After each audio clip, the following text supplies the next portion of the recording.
Assalamualaikum warahmatullahi wabarakatuh.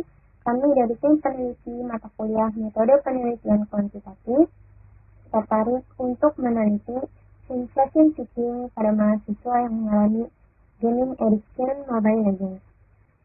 Penelitian ini berangkat dari suatu fenomena, yaitu gaming addiction, di mana gaming addiction ini meningkatkan rasa kepuasan yang berlebih untuk bermain game yang berdampak negatif sehingga memunculkan sensation seeking.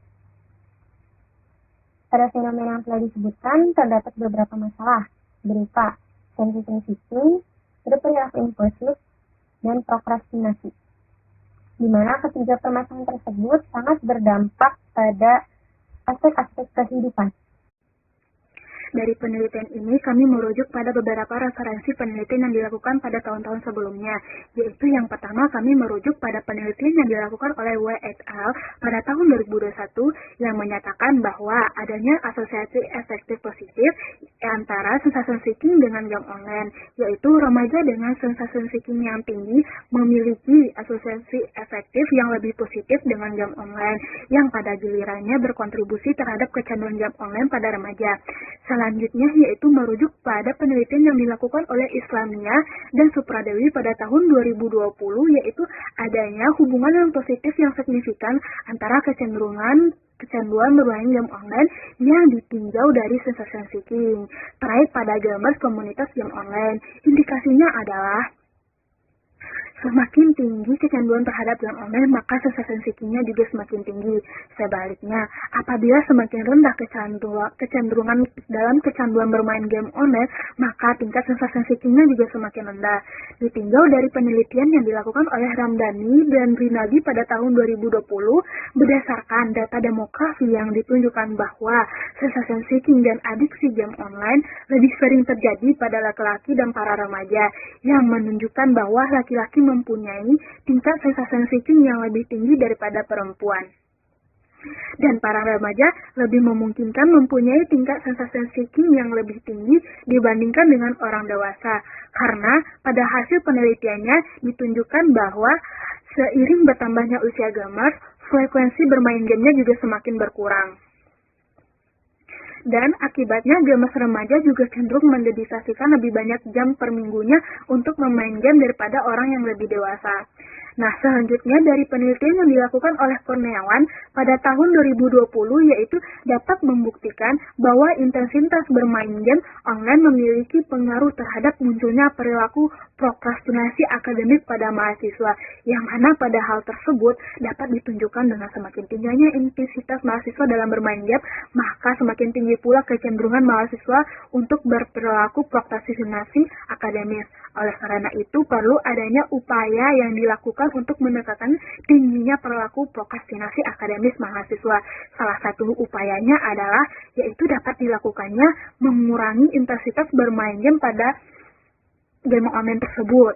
Selanjutnya yaitu adanya penelitian dari Mubarak pada tahun 2021, yang mana dapat disimpulkan bahwa terdapatnya hubungan yang positif yang signifikan antara kecanduan game online dengan membeli impulsif perangkat game pada mahasiswa berusia pada dewasa awal yang dilakukan yang terjadi pada di Yogyakarta. Kontribusi hubungan yang diberikan variabel kecanduan game online terhadap perilaku pembelian impulsif peringkat game online yaitu tingginya sebesar 13,322%. Maka dari penelitian di atas yang membedakan ini adalah subjek penelitian yang ditunjukkan kepada mahasiswa yang mempunyai gaming addiction. Pada penelitian ini menggunakan metode deskriptif yang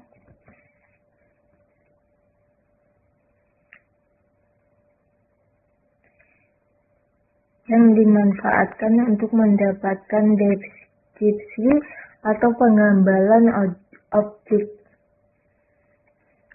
yang diteliti melalui data yang diperoleh dari berbagai jurnal. Skala sensation seeking terdiri 26 item dan mengukur 4 aspek, yaitu thrill, essential seeking,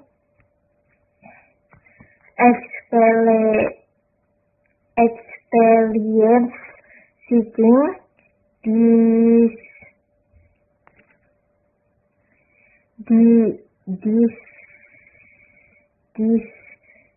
distribution, dan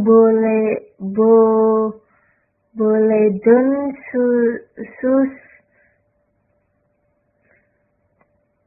susceptibility.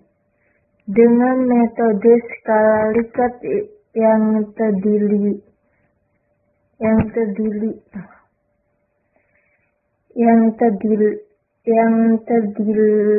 dari sangat setuju, tidak setuju, setuju, sangat setuju, yang dimana semakin tinggi skor yang diperoleh individu, berarti semakin tinggi gaming addiction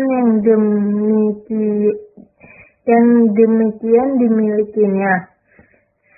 Sebaliknya, semakin rendah skor yang diperoleh individu, berarti semakin rendah gaming addiction yang dimilikinya. Di penelitian ini kita menyebar kuesioner. Nah, itu tuh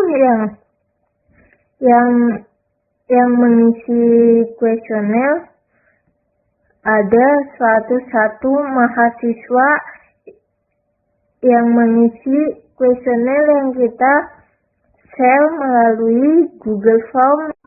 Data yang diperoleh dari 101 responden yang mengisi kuesioner sensation seeking diketahui ada 59 responden laki-laki dan 42 responden perempuan. Berarti dari banyaknya responden yang didapatkan, lebih banyak responden laki-laki yang merasakan sensation seeking dalam gaming addiction. Dengan mean yang dimiliki laki-laki adalah 49,542 dan perempuan 49,671. Yang mempunyai standar deviasi, laki-laki adalah 10,419 dan perempuan 9,158. Kemudian terlihat pada minimum diperoleh laki-laki adalah 24 dan perempuan 28, sedangkan maksimum diperoleh laki-laki sebesar 68 dan perempuan sebesar 69. Jika dilihat dari mean, standar deviasi, minimum, dan maksimum pada data descriptive statistics, terlihat jika sensation seeking dalam gaming addiction pada laki-laki dan perempuan tidak ada perbedaan yang signifikan. Dari penelitian yang telah dilakukan terhadap mahasiswa atau mahasiswi Universitas Bhayangkara Jaya yang mengalami sensation seeking dalam gaming addiction, dapat disimpulkan bahwa terdapat sensation seeking yang tinggi antara laki-laki dan perempuan. Meskipun dalam data deskriptif statistik terlihat jika laki-laki yang lebih banyak mengalami sensation seeking, namun dalam lamanya bermain game tidak didapatkan pengaruh yang signifikan terhadap sensation seeking, sehingga tidak sepenuhnya responden yang gaming addiction mengalami sensation seeking. Sekian presentasi dari kelompok kami, kurang lebihnya mohon maaf. Wassalamualaikum warahmatullahi wabarakatuh. Terima kasih. Arigatou gozaimasu.